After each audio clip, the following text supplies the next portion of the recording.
La force gravitationnelle entre deux objets nommés A et B est notée par le vecteur G, de force G, qui part du centre de gravité de chacun des objets. À cause de la troisième loi de Newton, nous pouvons aussi en déduire de ces deux vecteurs deux autres opposés respectivement et de force moins G, comme on le démontre par le schéma. Nous pouvons donc découvrir G de la suivante manière. Si F est égal à grand G, la constante gravitationnelle, fois la masse du premier objet, fois la masse du deuxième objet, divisé par la distance entre les deux au carré, nommé petit r, et d'unité mètre,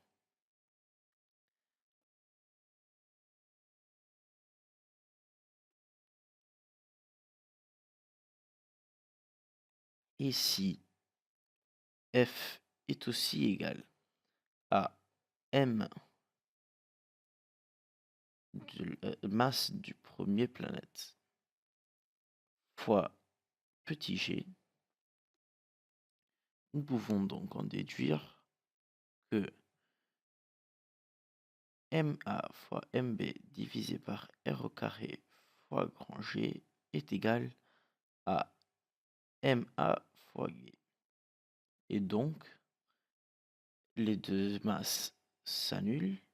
Nous avons donc petit g égale à grand G fois MB divisé par R au carré.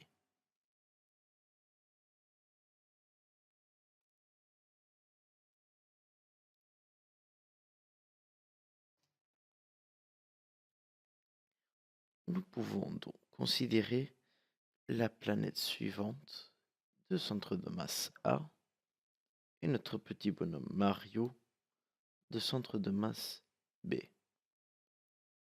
On sait donc que chacun exerce sur l'autre une force nommée G et notée comme on le voit dans le schéma. Nous pouvons donc en déduire dans le jeu que G est égal à la masse de la planète fois divisé par R au carré étant la distance entre les deux fois la constante gravitationnelle.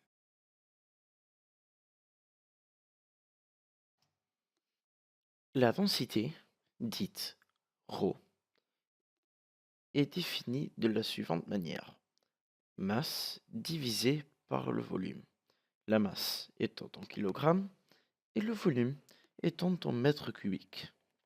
Cela nous dit que la densité est comme unité kilogramme par mètre moins 3.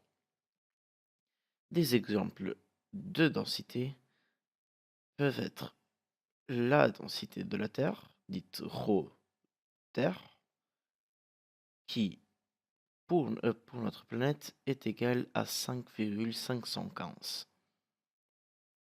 ou la densité d'une naine blanche qui est de environ 10 000 kg par mètre moins 3, et celle d'un trou noir qui est 40 fois plus grande et donc de 400 000.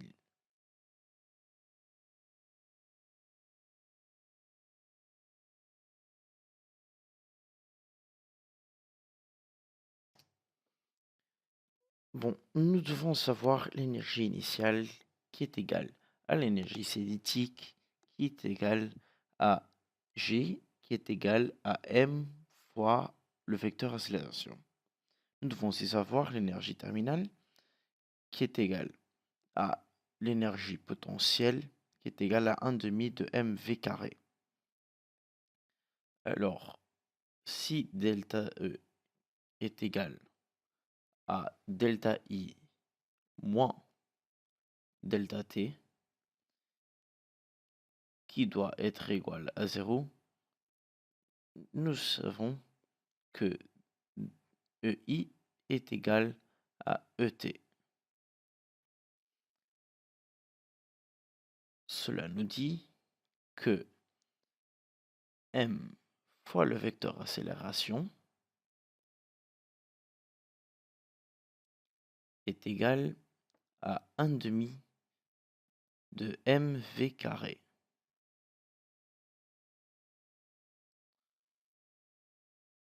On développe le vecteur accélération et donc grand G fois m fois grand M divisé par grand R étant le rayon de la planète, grand M sa masse, est égal à 1/2 de mv carré. On le simplifie et alors v carré est égal à 2 fois grand G grand M divisé par R. On en conclut que la vélocité d'escape doit être égale à la racine carrée de 2gm divisé par R. Considérons la singularité suivante. Évidemment, cette singularité est accompagnée d'un horizon ici démontré. Nous devons découvrir la distance qui sépare le centre de masse de la singularité à l'horizon, dite RH ou rayon de Schwarzschild. Et donc, si un trou noir est un endroit où la vélocité d'escape et la vélocité de la lumière, notée C, nous pouvons dire que C est égal à la racine carrée de 2gm divisé par R. Et donc, C au carré est égal à 2gm sur R. Il nous laisse à conclure que le rayon de Schwarzschild doit être égal à 2gm divisé par le vélocité de la lumière au carré.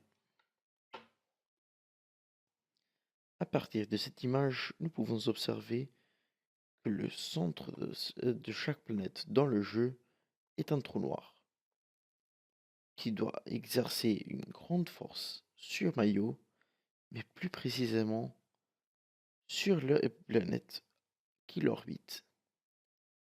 Comme nous le voyons dans cette image, ces deux planètes ne pourraient pas coexister grâce à leur centre gravitationnel.